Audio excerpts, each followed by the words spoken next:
లోకములనియున్ గడియలోన జయించినవాడ ఇంద్రియానీకమున్ చిత్తమున గెలువనేరవు నిన్ను నిబద్ధును చేచుని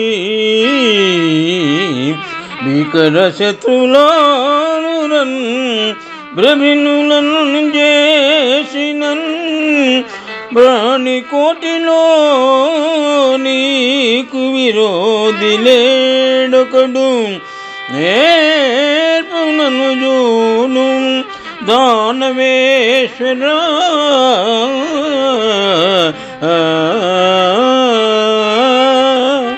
పోతన మహాభాగవతము నుండి ఈ పద్యము గ్రహింపబడినది. ప్రహ్లాదుడు భీకరాకారుడైన హిరణ్యకశిపునికి ఈ విధముగా వివరించినారు. దానవేశ్వర, లోకాలన్నింటినీ క్షణములో జయించావు. దశ దిశలలోనూ శత్రువులైన వారిని లోబరుచుకున్నావు.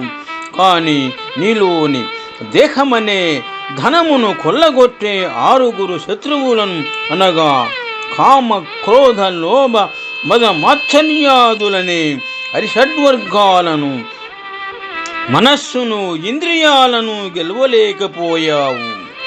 వాటి ముందు నీవు ఓడిపోయావు. నిన్ను కామ క్రోధ లోభ మోహ మద మాత్సర్యాలనే ఈ 6 శత్రువులు బందీ చేశారు.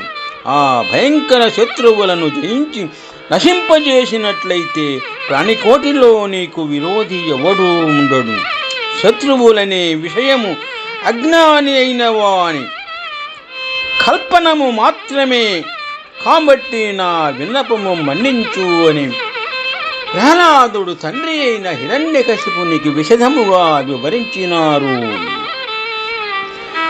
లోకములనియున్ గడియలోన జయించిన వాడ ఇంద్రియానీకమున్ చిత్తమున గెలువనేరవు నిన్ను నిబద్ధుంజేయుని భీకర శత్రులానులన్ బ్రహ్మినులన్ చేసినన్ ప్రాణికోటిలో నీకు విరోధి లేడొకడు నేర్పునన్ జూనుము దానవేశ్వర.